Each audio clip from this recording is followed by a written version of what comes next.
두 달 만에 설교인 것 같아요. 전의 내용, 저는 이제 기독교 세계관을 하고 있는데, 다 여러분들이 알고 계시는 거 있을 수도 있고, 또 나는 이미 이 세계관을 장착하며 살고 있다, 이렇게 생각하시는 분들도 있고, 또 새롭게 다시 기독교 세계관으로 다시 세상을 바라보시게 되는 분도 계실 것 같고, 여러 효과들이 좀 나타났으면 좋겠습니다. 전혀 이런 얘기를 못 들어보신 분에게는 또 신선한 것으로 다가왔으면 좋겠고, 여러 가지 좀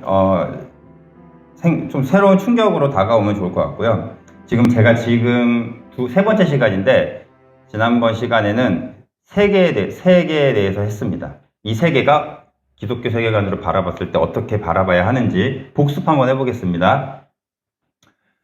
짧게 요약을 해서 이렇게 되어 있습니다. 하나님이 세상을 만드셨다. 이의 있으신가요? 여기에 대해서 이의 있으신 분. 해와 달과 별까지 포함해서입니다. 그리고 내 도움은 천지를 지으신 하나님에게서 온다. 이건 시편의 말씀인데요. 해에게 절을 했던, 달을 신으로 섬겼던, 별을 신으로 섬겼던 고대 시대 사람들과는 달리 우리의 도움은 그런 것들에서 오는 게 아니라 하나님에게서 온다. 저 해와 달과 별은 다 피조물이다 라는 이야기를 했고요. 그리고 세상은 우리를 먹이시고 돌보시기 위해 만드셨다.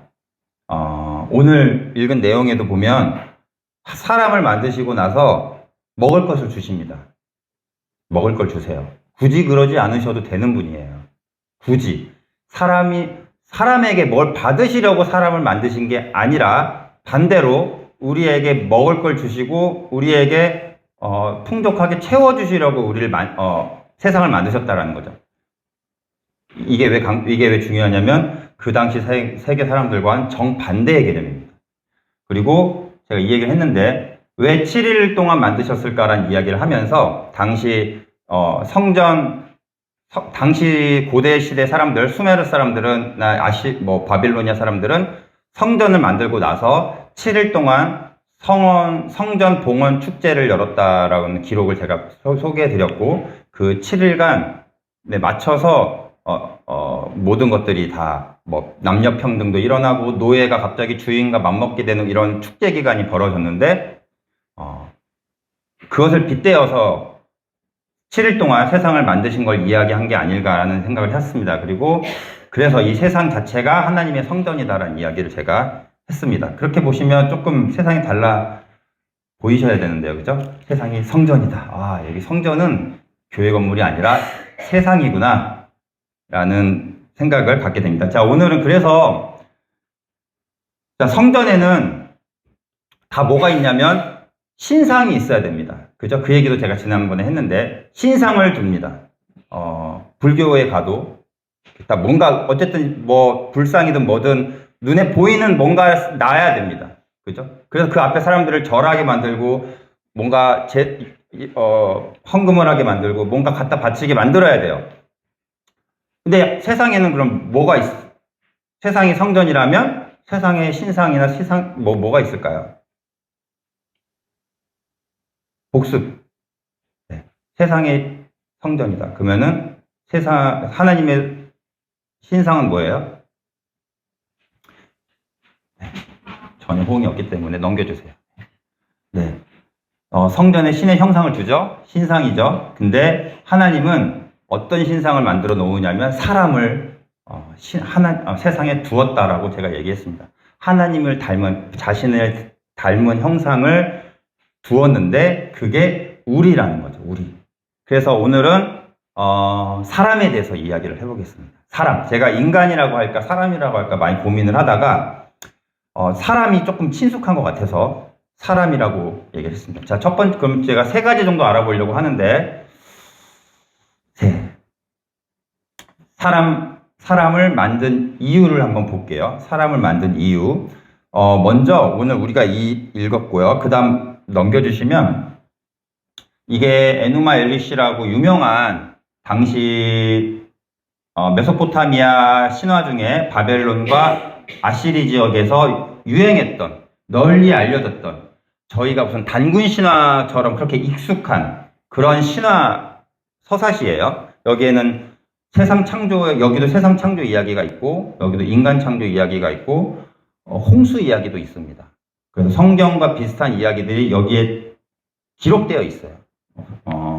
여기에서 여섯 번째 토판에 사람 창조에 대한 이야기가 나오는데, 한번 보여주실래요? 마루둑은 당시 바벨로니아 그 지역에서 최고의 신으로 섬겼던 신인데, 제가 읽어보겠습니다. 마루둑은 놀라운 일을 하고자 마음먹었다. 그는 에아도 신입니다. 에아에게 말했다. 핏줄을 묶고 뼈를 만들어 사람이라고 세웁시다. 사람이 그의 이름이라 합시다. 사람을 만들어 신들의 노역을 감당시키고 신들을 쉬게 합시다. 그들이 모이면 둘로 나눕시다. 이런 내용이 기록되어 있습니다. 그래서 당시 사람들에게 우리가 창조된 목적을 이야기할 때 이렇게 가스라이팅이 되어 있어요. 사고가 지배당하고 있어요. 우리는 왜 존재하느냐? 신들을 위해 봉사하는 존재. 신들을 위해 일하는 존재. 신들에게 재물을 갖다 바치고 신들을 먹을 것을 주고 신들에게 신들을 위해서 살아가는 존재라고 우리의 인생 목표가 이렇게 세팅되어 있어요. 당시 고대 사람들의 머릿속에 우리 사람이란 무엇인가? 나는 나에 대한 자아 존재는 이런 걸로 되어 있습니다. 자, 그러면 보세요. 이 신들이 실제 있어요? 실제 있어요? 이것을 강조한 사람들은 누굴까요? 자신들이 신의 형상이라고 말하는 자들, 왕입니다. 권력자들이 이 사람들을 지배하기 위해서 이것들을 세팅해 놓는 거예요. 그래서 너네들은 신들을 위해 태어난 존재들이고 신들이 너네들을 만든 이유는 너네들이 신들을 위해 대신 일하기 위해서 만들어진 거야. 그러니까 갖다 바쳐라고 말하는 사람은 누구냐면 왕입니다. 왜냐하면 그 왕은 신의 형상을 가진 신의 대리자로 본인이 앉아 있거든요. 본인이 신이에요. 그렇기 때문에 이 이야기를 가지고 사람들을 지배하는 겁니다. 그래서 그들이 모이면 둘로 나눕시다. 굉장히 익숙하지 않아요? 여러분 시위하잖아요. 오늘날에도 시위를 하면 굉장히 그걸 와해시키려고 노력합니다. 둘로 나누려고 노력합니다. 결집하면 막습니다. 회사에서 노동자들의 권리를 위해서 조합을 만드는데 그게 노조라는 건데 노조를 만들면 합법이에요. 회사에 노조가 있게 되어 있어요. 근데 회사 자체에서는 싫어합니다. 왜냐하면 회사의 이익이 아니라 본인들의 이익을 자꾸 얘기를 하거든요. 그래서 자꾸 거기에 가입된 사람들에게 불이익을 주고 해산시키려고 하고 자꾸 뭔가 뒤집어 씌워서 와해시키려고 하는 거예요. 똑같지 않아요? 그들이 모이면 둘로 나눕시다. 지금 이 고대 근동시대의 사고방식, 왕들이 가졌던 사고방식을 우리도 갖고 있다는 거죠. 권력자들이, 지배자들이 이런 식으로 지배를 해야 우리가 편하고, 네. 그래서 인간관을 어떻게 갖느냐가 중요한데요.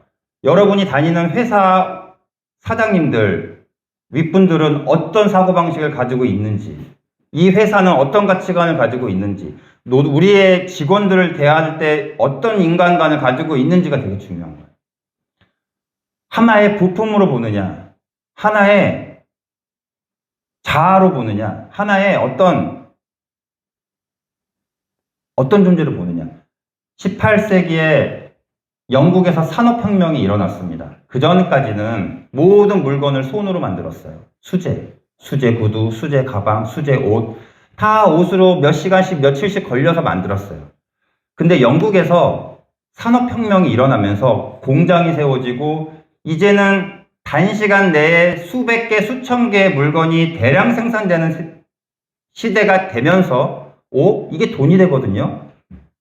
우와, 이게 하나하나 물건 하나 만들 때 며칠씩 걸렸던 것이 이제는 단시간 내에 몇천 개가 쏟아져 나오니까 대량 생산이 되어지면서 인간들이 뭘로 전락을 하게 되냐면 공장에 기계를 돌리는 부품으로 전락을 하게 됩니다. 그때부터 인간들은 그때부터 인간들은 하나의 산업을 돌아가게 만드는 기계가 되는 거예요. 부품이 되어가는 거예요. 그래서 계속 이러고 있죠. 공장 보시면 지금은 또 이것마저 기계화되고 자동화돼서 이것마저 없어졌지만 계속 내가 지금 뭐 하는 것인가. 그래서 찰리 채플린 같은 이제 희극인 같은 분들은 그런 것들 비판하는 그 시대 인간성을 내가 인간이 도대체 뭐 하는 존재인가 라는 어떤 비판이 자아가 이렇게 돌아보게 되면서 그런 찰리 채플린 같은 영화도 나오게 되는데요. 지금 바로 이거예요. 우리의 인간이 어떻게 생각하냐에 따라 사람들을 어떻게 관리하고 어떻게 지배하고 그다음에 내가 어떤 마음을 가지고 살아가는지가 형성되는 겁니다. 어떤 분이 프랑스 여행 중에 사진들을 계속 올리시더라고요. 인스타에. 근데 계속 시위하는 사진만 올리세요. 이 나라는 시위가 끊이지 않는다는 거예요. 근데 프랑스 시위 하는 거 보셨어요? 과격합니다. 자동차에 불을 지르고요. 불도저 포크레인으로 막 밀고 다녀요. 그래도 사람들이 이렇게 소극적으로 대처를 해요. 프랑스. 시위가 끊이지를 않아요. 농민들, 노동자들 끊임없이 던지고 끊임없이 불 지르고 끊임없이 시위합니다. 그래서 이 나라는 정말 시위가 끊이지를 않네 라고 생각하면서 프랑스 여행을 하시던 분이 계셨는데, 여러분 프랑스 어떤 역사가 있냐면, 프랑스 농민들이 들고 일어나 왕과 왕비를 죽였던 과거가 있는 나라예요. 이대로는 못 살겠다 하고.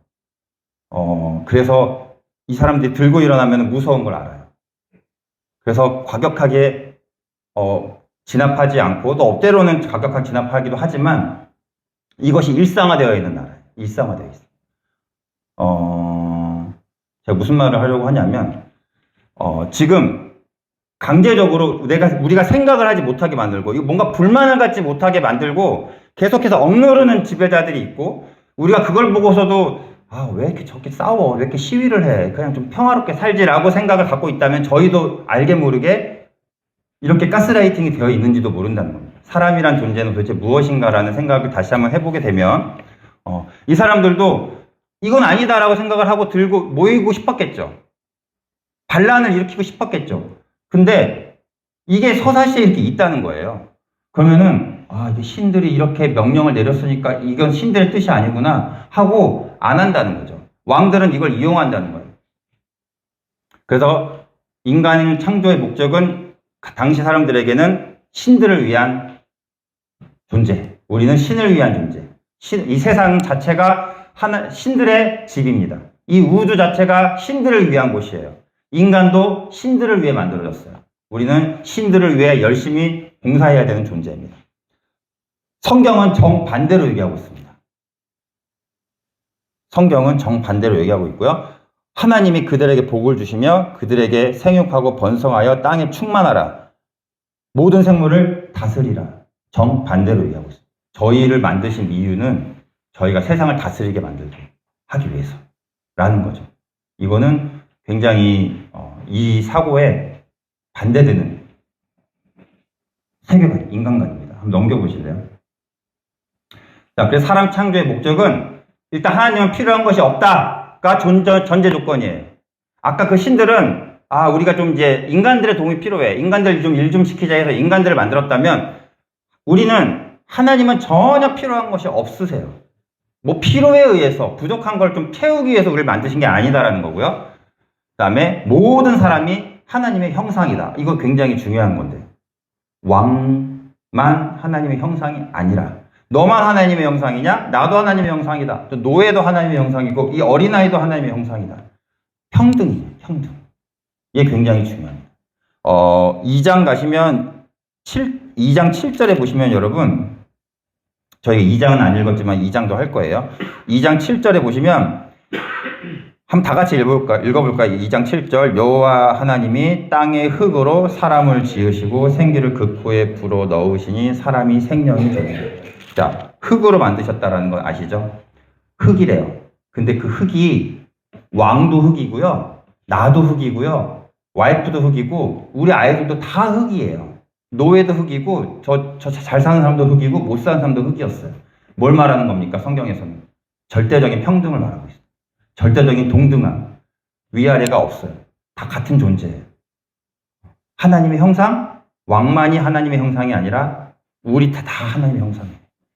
이걸 얘기하고 있습니다. 이거가 굉장히 위험한 사고죠. 말도 안, 그럼 어떻게 지배해요? 다 너도 나도 하나님의 형상이라면 이 세상은 누가 지배해요? 이 국가는, 사회는 누가 지배합니까? 굉장히 누가 지배하긴 누가 지배해요? 하나님이 지배하시죠. 그죠? 이게 나라가, 왕들이 이걸 지배하기 위해 이렇게 프레임을 씌웠다면 기독교는 그거를 부셔버립니다. 반대로. 다 하나님의 형상이야. 다 하나님을 대변하는, 하나님을 닮은 사람들이야. 신을 닮았어. 누가 지배해? 내가 지배하지.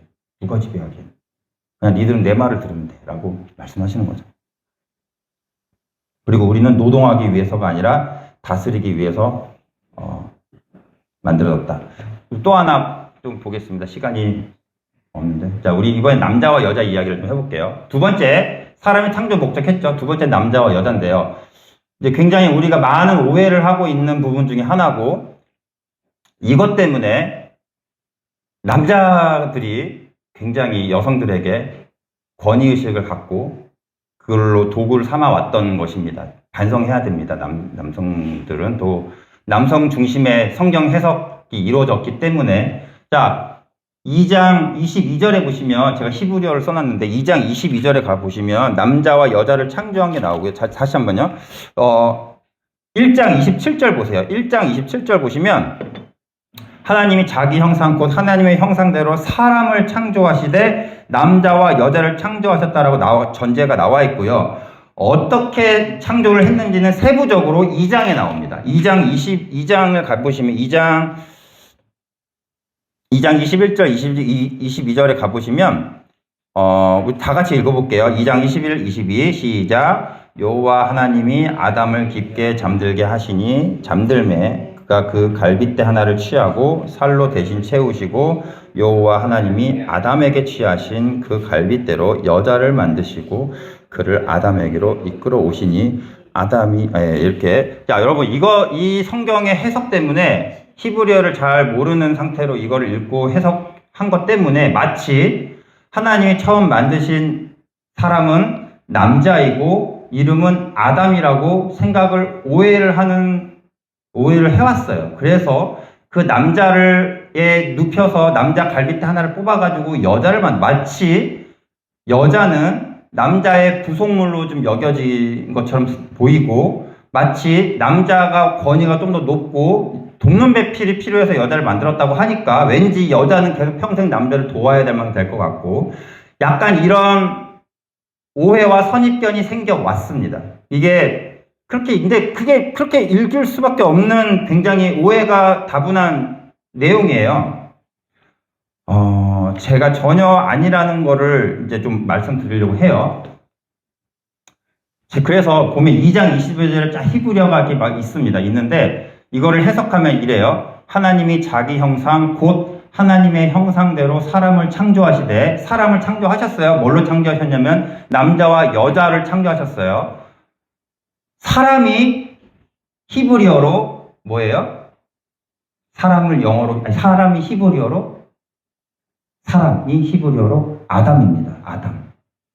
아담은 남자 이름이 아니에요. 그냥 사람이란 뜻이에요. 더 쉽게 얘기를 하면, 더 본질적으로 얘기하면 아담은 아담아라는 흙이라는 단어에서 왔는데, 그냥 흙으로 만든 존재, 흙으로 만든 인간, 흙으로 만든 어떤 그냥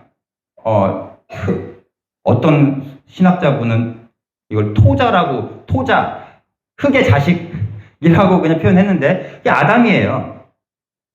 남자 이름이 아닙니다.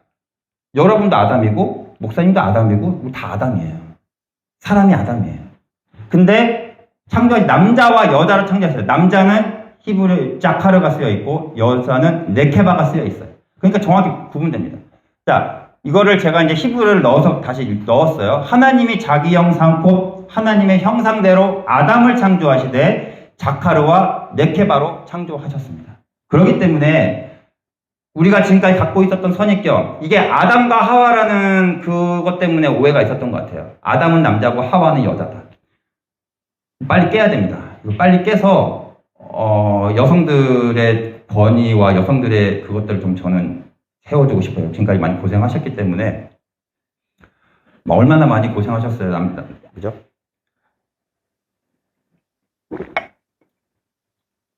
남자도 아들, 남자도 아담, 여자도 아담. 그런데 남자는, 그래서 아담을 만드셨는데, 흙의 어떤 존재를, 아담이라는 흙의 존재를 만드셨는데, 이제 이거를 자카르와 네케바로 만들었어요. 그래서, 그 다음 보시면, 아담은 그냥 흙의 존재, 사람이란 뜻이에요. 여기 보시면, 여기 2장 쭉 읽어보시면, 아담이 계속 나와요. 계속 나와요. 아담이 2장 20절 아담이 모든 가축과 공중에 또 아담을 깊이 잠들게 하사 또 아담에게 취하신 이것 때문에 남자로 계속 생각을 하시는데 사실 성별 남자와 여자가 구별되는 거는 언제부터 나오냐면요. 그냥 볼까요? 자.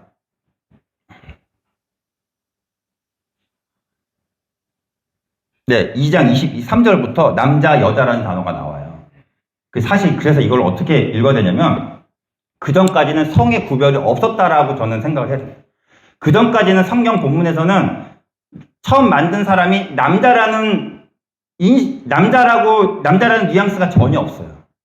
남자라고 이렇게 뭔가 알려줄 만한 정보가 전혀 없어요. 처음 만들어진 사람은 그냥 아담이에요. 흙의 존재예요. 근데 이게 언제부터 남자가 되냐면요. 갈빗대를 취해서 여자를 만들면서부터 얘는 남자가 되는 거예요.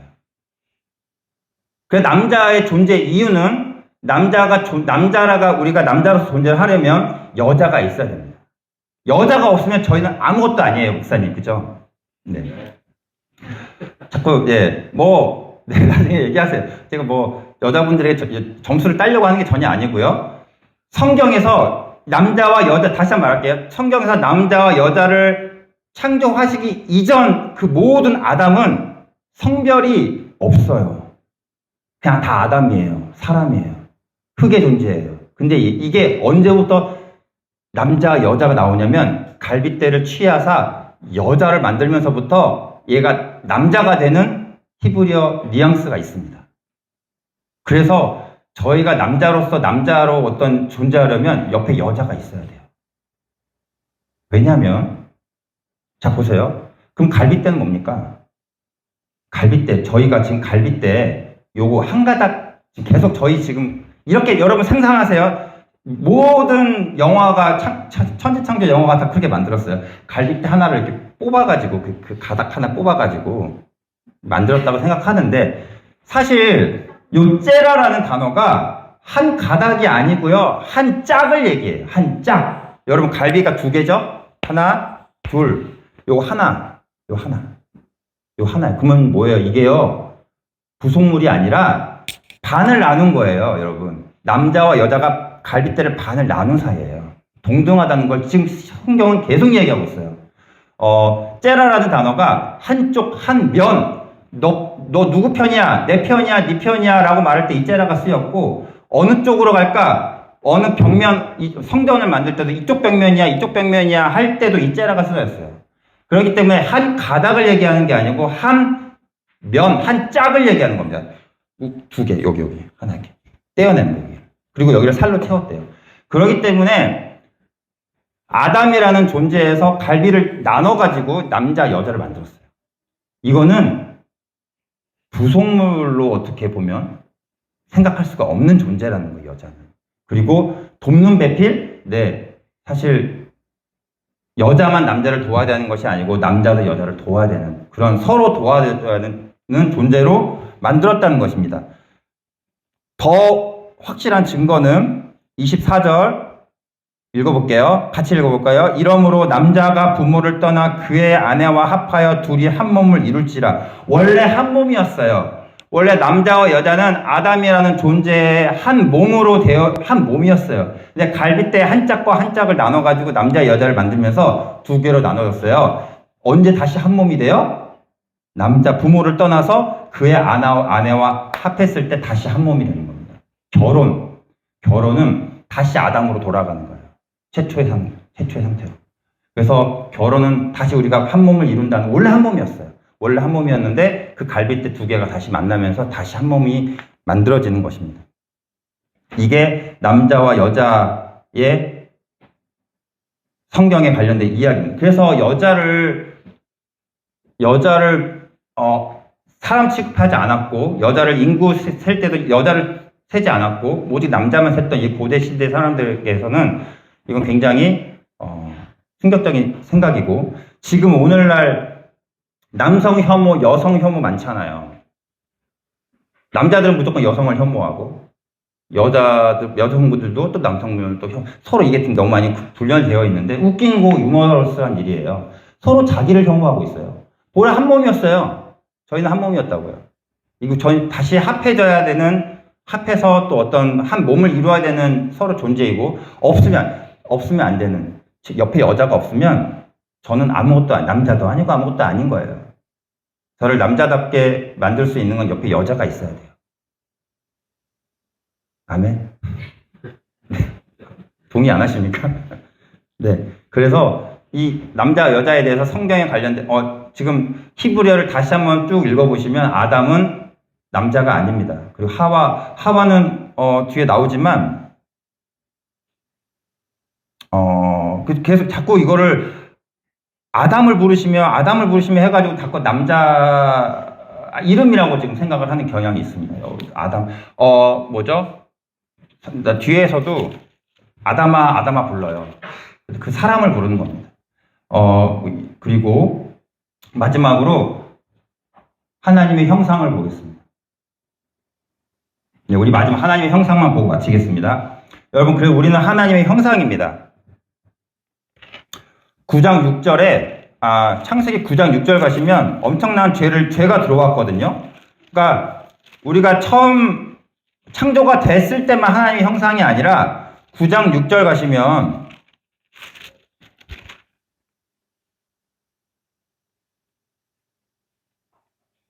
네, 엄청난 죄가 들어왔어요. 노아의 홍수 이후에요. 그때도 하나님의 형상이라는 단어가 쓰여요. 우리가 죄인이라도 하나님의 형상이고요. 저 사람이 정말 하나님을 믿지 않아도 그냥 하나님의 형상이에요. 여러분, 그건 부정할 수 없어요. 그죠? 저 사람은 진짜 하나님을 믿지 않는 것 같아 라고 그런 생각이 들어도 하나님의 형상입니다. 고대 근동의 신들은, 여러분, 실제 존재하지 않습니다. 맞죠?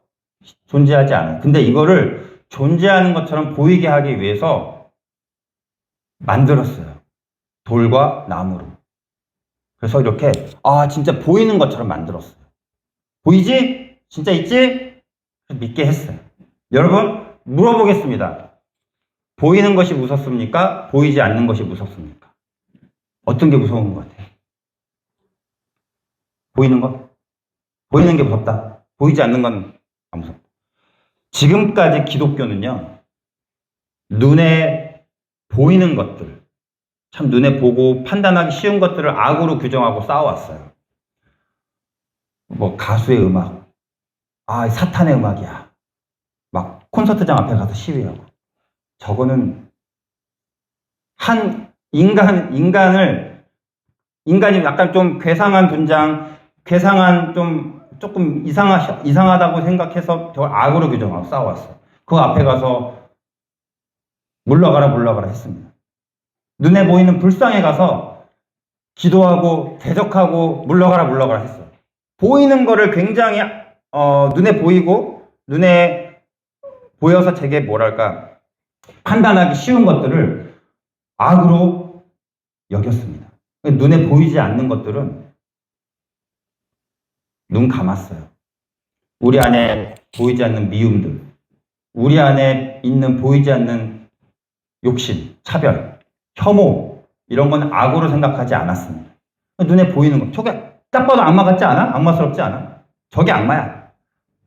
동성애 악마야. 눈에 보이는 커다란 교회 건물이 하나님의 영광인 줄 알았어요.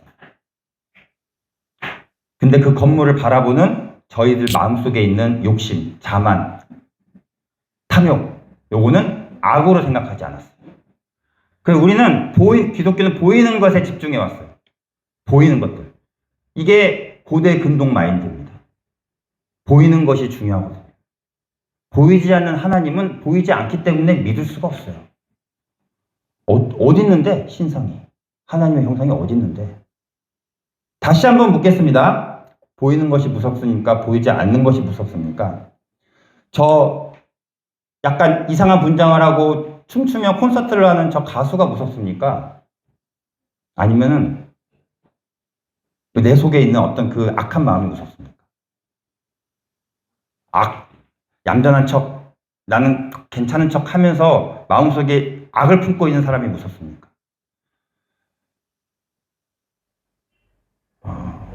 우리 보이지 않는 하나님은 살아계신 진짜 하나님이시기 때문에 요거를 어떻게 만들 수가 없어요.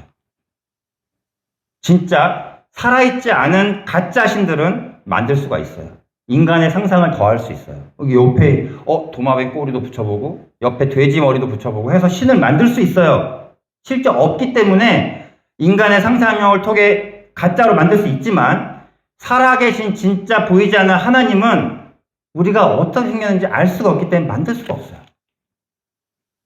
그쵸? 그래서 하나님이 내 형상을 만들지 말라고 하셨어요. 반대로 하나님께서 스스로 직접 본인이 자신의 형상을 만드십니다. 그게 사람입니다. 그것도 죽은 돌과 나무가 아니라 흙으로 만들었지만 살아있는 생기를 불어넣어 살아있는 형상으로 만드시는 거예요. 다른 사람들도, 다른 종교도, 다른 바벨론 사람들도 흙으로 신상을 만들었어요. 하나님도 흙으로 형상을 만드셨어요. 같아요, 재료는. 그러나 뭐가 달라요? 생기를 불어넣으셨어요. 숨을 넣으셨어요. 그래서 우리는 말할 수 있고 생각할 수 있고 우리는 행동할 수 있어요. 이게 살아있는 하나님께서 만드신 진짜 살아있는 하나님의 형상인 거죠. 이해되세요? 제가 말을 좀 어렵게 하는 거 있는 것 같은데 보이지 않는 가짜 신들은 우리가 만들 수 있어요. 상상을 통해서 이렇게. 하지만 그거는 생기가 없고 죽어 있어요. 보이지 않는 하나님께서는 우리를 자신의 형상을 살아있게 만드셨습니다. 왜냐하면 본인이 살아계시기 때문에. 그렇죠? 본인이 살아계시기 때문에 그분께서 살아계시기 때문에 그분이 만드신 형상도 살아있는 겁니다. 그래서 우리는 하나님의 형상입니다. 하나님의 형상은 하나님을 대변해야 돼요. 대신해야 돼요. 우리의 말이 하나님을 나타내야 돼요. 우리의 행동이 하나님이 뜻하시고자 하는 것을 이렇게 드러내야 돼요. 창세기에 요셉과 이삭, 아브라함 다 사람들이 보고 와, 저 사람은 하나님이 함께 하시는구나. 와, 저 사람은 정말 하나님 함께 하시는 걸 드러냈어요. 요셉이 총리가 되는 과정까지 그리고 그 총리가 되어서 가뭄에 대비한 그 정책들 가지고 이 사람은 정말 하나님이 함께 하시는구나. 이삭이 우물을 파면 또 다른 사람에게 주고 또 우물을 파면 다른 사람에게 주고 와, 저 사람은 정말 하나님이 함께 하시는구나. 드러냈어요. 뺏고 죽이고 거짓으로 싸우고 해서 하나님을 드러내는 것이 아니라 다니엘이 사자굴 속에 들어가서 또 불구덩이 속에 들어가서 살아나오는 것을 보고 느부갓네살이 너의 하나님은 살아계신다라고 인정했습니다. 그래서 이게 하나님의 형상입니다. 하나님의 우리의 행동과 말이 하나님을 드러내야 되는 이유입니다. 네. 나중에 예수님께서 오시면서 우리는 어떻게 됩니까? 어떤 존재가 됩니까? 우리가 성전이 됩니다. 이 세상을 성전으로 만드신 하나님, 그렇죠? 이 세상을 성전으로 만드시고 그곳에 신의 형상으로 우리를 두신 하나님, 예수님이 오셨을 때는 우리가 성전이 돼요. 그래서 하나님이 우리 안에 거하십니다. 거하시는 곳이 성전이잖아요. 그죠? 우리 안에 우리가 포도주와 떡을 먹고 우리 안에 계시기 때문에 우리가 성전이 되는 거예요. 그래서 보이는 성전, 보이는 영광에 우리가 보고 지배당하지 않을 수 있습니다. 그리고 우리는 여러분들이 비록 나를 도구로 생각하는 회사에 다니고 있을지라도 나를 정말 일벌레로 아는, 나를 정말 일당 얼마 주고 나를 이렇게 비참하게 만드는 그런 회사에 다니고 있을지라도 나는 하나님의 형상이다. 나는 이 세상을 하나님의 나라로 다스리게 하시기 위해 날 만드셨다는 생각을 가지고 살았으면 좋겠습니다. 바벨론 포로 시대의 이스라엘 백성들이 그랬습니다. 네, 이스라엘 백성들이 그 안에서 나를 일하는 노예로 취급하고 나를 저 죽은 신에게 절하게 만드는 그 사회에서 강요받고 사는 그 이스라엘 백성들이 이 창세기를 읽으며 난 하나님의 형상이야. 그래, 저건 죽은 신들이야. 라고 마음을 되새기며 가치관 전쟁, 인간 전쟁, 생각 전쟁을 하면서 버텨온 거죠. 저희도 바벨론 같은 시대에 살고 있고요. 로마 시대 로마 시대 같은 세상에 살고 있습니다. 계속 우리가 이 가치관 전쟁을 했으면 좋겠습니다. 세계관 가치관. 아멘. 마치겠습니다.